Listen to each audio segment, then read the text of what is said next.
4 घंटे पूरे हो चुके हैं। आज 57 सीटों पर आखिरी दौर का मतदान चल रहा है। आज के बाद ये तय हो जाएगा कि किसकी बनेगी देश में सरकार, लेकिन इंतजार करना होगा 4 जून का, जब आप नतीजे जान पाएंगे। इस बीच आपको बता दें, चाहे वो पूर्वांचल की उत्तर प्रदेश में 13 सीटों पर वोटिंग हो, पंजाब की 13 सीटों पर, बिहार की 8 सीटों पर, या फिर बंगाल की 9 सीटों पर, ओडिशा में भी वोटिंग हो रही है। तमाम जगहों पर हमारे सहयोगी हमारे साथ मौजूद हैं।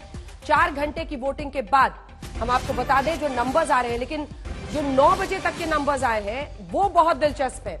अगर सबसे सुस्त वोटिंग कहीं हो रही है तो वो है ओडिशा, जहां पर पिछली बार 74.61%, ये बहुत अच्छा एवरेज माना जाएगा, कम से कम बिहार के मुकाबले, जहां पिछली बार 2019 में 51% वोटिंग हुई थी।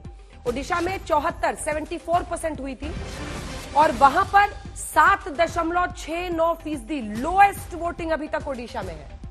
7.69, इसको राउंड ऑफ भी कीजिएगा तब भी लोएस्ट वोटिंग प्रतिशत अभी ओडिशा में है। बिहार नीचे से पायदान नंबर 3 पर है, क्योंकि पंजाब में 9.64 है और बिहार में 10.5%। तो पंजाब और ओडिशा में सबसे सुस्त, और उसके बाद है बिहार। बिहार पर अब आते हैं, हम तस्वीरें आपको दिखा रहे हैं। नीतीश कुमार ने वोट डाला है, लालू प्रसाद यादव अपनी पत्नी राबड़ी देवी और बेटी मीसा भारती के साथ वोट डालते हैं। सेल्फी, वोट वाला सेल्फी पोस्ट किया है उन्होंने। और वहीं तेजस्वी यादव ने अपना वोट डाला है, उनकी भी तस्वीरें आप देख रहे हैं। ये फाइनल राउंड का आज मुकाबला है, जहां पर 57 सीटों पर वोटिंग के साथ ही वोटिंग का समापन हो जाएगा, जिसे अंग्रेजी में कहते हैं रैप अप हो जाएगा, और उसके बाद 4 जून का इंतजार रहेगा। लेकिन 8 सीटें जहां पर बीजेपी, मतलब ये एनडीए आप समझ लीजिए, पिछली बार जीती थी, वहां पर आज वोटिंग हो रही है बिहार में। इनमें से 3 सीटें आई थी जेडीयू की और बाकी की 5 सीटें आई थी बीजेपी की। हमारे 2 सहयोगी हमारे साथ इस वक्त जुड़ रहे हैं। पटना साहिब से हमारे साथ जुड़ रहे हैं रोहित सिंह, जहां पर रविशंकर प्रसाद का मुकाबला अंशुल अभिजीत से है, जो कि कांग्रेस पार्टी के हैं। तो वहीं पर हमारे अगले सहयोगी हमारे साथ जुड़ रहे हैं पाटलिपुत्र से। पाटलिपुत्र से हमारे साथ शशि भूषण हमारे सहयोगी जुड़ रहे हैं, और यहां पर रामकृपाल यादव पिछली बार भी जीते थे बीजेपी के टिकट पर। मीसा भारती से चूंकि उनका मुकाबला है, तो ये लड़ाई बहुत दिलचस्प हो गई है। सबसे पहले रोहित, आपके पास आते हुए, देखिए दोनों ही सीटों पर लड़ाई बहुत दिलचस्प है, और मामला यह है कि 5-3 रहा था दोनों, मतलब 8 की 8 सीटें एनडीए की झोली में। इस बार कई लोग मान रहे हैं कि क्या नीतीश कुमार यहां वापस आने के बाद कई बातें उनकी तबियत को लेकर, इन चर्चाओं के बीच क्या ये 8x8 की परफॉर्मेंस रिपीट होगी? खासतौर पर अभी पटना वाली सीटों पर जो वोटिंग हो रही है, वहां पर क्या नजारा दिख रहा है? बिल्कुल, देखिए 8 सीटें एनडीए के पास थी। कोशिश इस बार एक फिर है कि 8 की 8 सीटें जो हैं वो एनडीए के पास ही जाएं। जहां तक मैं बताऊं, 5 सीटों पर जो है वो बीजेपी जो है वो चुनाव जीती थी 2019 में, 3 पर सहयोगी दल थे।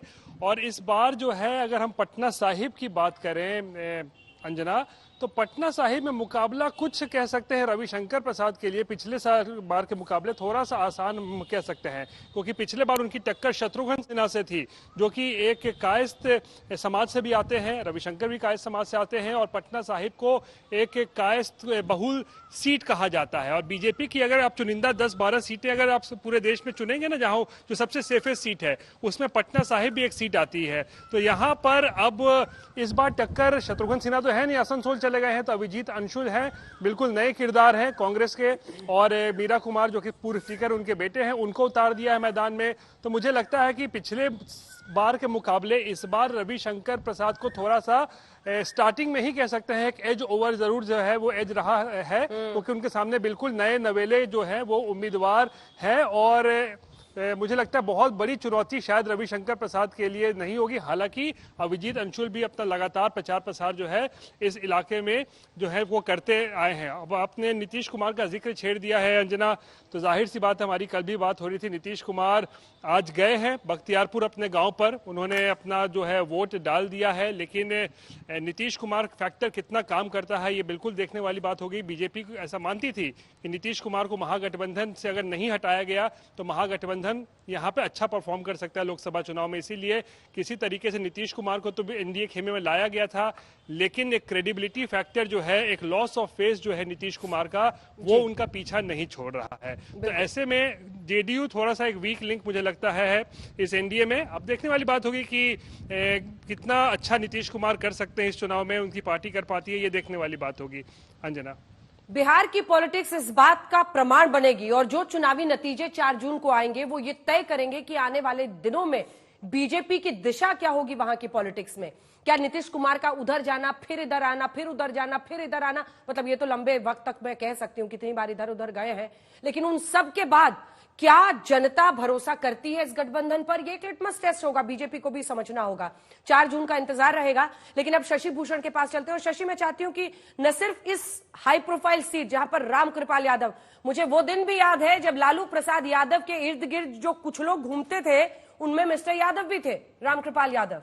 वो रामकृपाल यादव अब बीजेपी में है, पिछली बार भी बीजेपी के टिकट पर जीते, अब उनका मुकाबला मीसा भारती से यहां पर है। दिलचस्प लड़ाई है, लेकिन काराकाट पर भी एक चर्चा जरूर हो जाए क्योंकि वहां पर पवन सिंह सामने आकर खड़े हुए हैं उपेंद्र कुशवाहा के।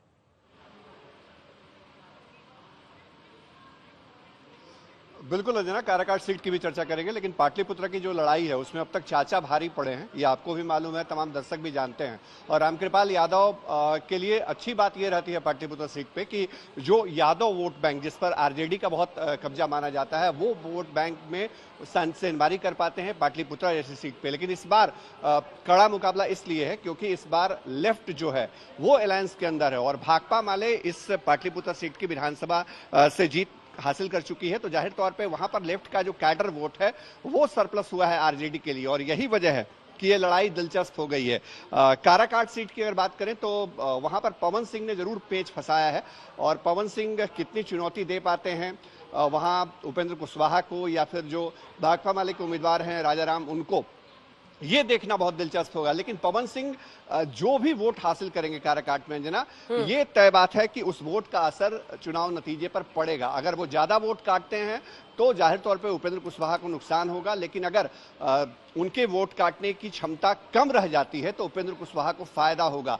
तो ये बहुत दिलचस्प है। 2 सीटें हैं इस बार के चरण में जहां पर त्रिकोणीय लड़ाई हमको दिख रही है, या फिर 3-4 ऐसे कैंडिडेट हैं जिनमें वोटों का बिखराव जो है वो जीत और हार का फैसला करेगी, जिसमें काराकाट सीट भी है और बक्सर की लोकसभा सीट भी है। वहां भी पूर्व आईपीएस आनंद मिश्रा चुनाव लड़ रहे हैं और माना जा रहा है कि ददन पहलवान जो मैदान में है और आनंद मिश्रा, ये दोनों उम्मीदवार जितने वोट काटेंगे अपने कह सकते हैं कि फेवरेट वोट बैंक वाले कैंडिडेट्स के, वो कहीं ना कहीं असर डालेगा जीत हार के अंतर पे और उससे ही विजेता का फैसला भी होगा। अंजना, बिल्कुल।